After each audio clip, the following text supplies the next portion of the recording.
ఉదయం 8 గంటలకు film chamber of commerce సంబంధించినటువంటి 4 ప్రధానమైనటువంటి సెక్టార్లకు సంబంధించినటువంటి ఎన్నిక ప్రారంభమైంది. 2 డిఫరెంట్ ప్యానెల్స్ గట్టి పోటీనిస్తున్నాయి. అందులో భాగంగా ముఖ్యంగా చూస్తున్నట్టయితే ప్రోగ్రెసివ్ ప్యానెల్.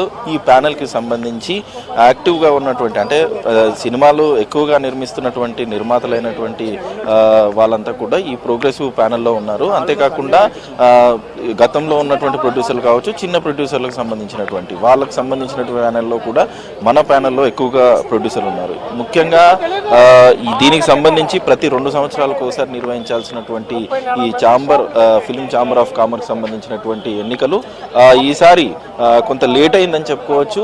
అయితే ఎన్నికలు జరగట్లేదు. ఎన్నికలు నిర్వహించాల్సిన బాధ్యత ప్రస్తుతం ఉన్నటువంటి బాడీ మీద ఉంటుంది. అయితే జరగట్లేదు, నిర్వహించట్లేదు. దీన్ని ఇలాగే కొనసాగిస్తున్నారని, ఒక 6 నెలల పాటు కూడా ఆలస్యమైందని చెప్పేసి కూడా చెప్తున్నారు. ఈ నేపథ్యంలోనే పెద్ద ప్రొడ్యూసర్లు ఎవరైతే ఉన్నారో వాళ్ళంతా కూడా కోర్టుకు సంప్రదించి మరీ దీన్ని ఎన్నికలు నిర్వహించేందుకు ఆర్డర్ తెచ్చుకొని ఈ ఆర్డర్ మేరకు ఈరోజు ఉదయం 8 గంటల నుంచి మధ్యాహ్నం 1 గంట వరకు కూడా ఈ ఎన్నికలు నిర్వహించేందుకు ఏర్పాట్లు చేశారు. ఈ ఉదయం నుంచే పెద్ద ఎత్తున ఇటు ప్రోగ్రెసివ్ ప్యానెల్కి సంబంధించినటువంటి సభ్యులు, అంతేకాకుండా మనం ప్యానెల్ సంబంధించినటువంటి సభ్యులు అందరూ కూడా ఇక్కడికి రావడం జరిగింది. వీళ్ళందరూ కూడా మొట్టమొదటిగా 7 గంటల 30 నిమిషాల నుంచి కూడా వీళ్ళందరూ ఇక్కడికి చేరుకొని ఇక్కడ జరుగుతున్నటువంటి ఎన్నికలకు సంబంధించినటువంటి ఏర్పాట్లు పర్యవేక్షించారు. అంతేకాకుండా ఎవరైతే ఉదయాన్నే వస్తున్నటువంటి వాళ్ళ ఓటు హక్కును వినియోగించుకునేందుకు కూడా ప్రొడ్యూసర్లు అంతా కూడా రావడం జరుగుతుందనే నేపథ్యంలో వీళ్ళందరూ కూడా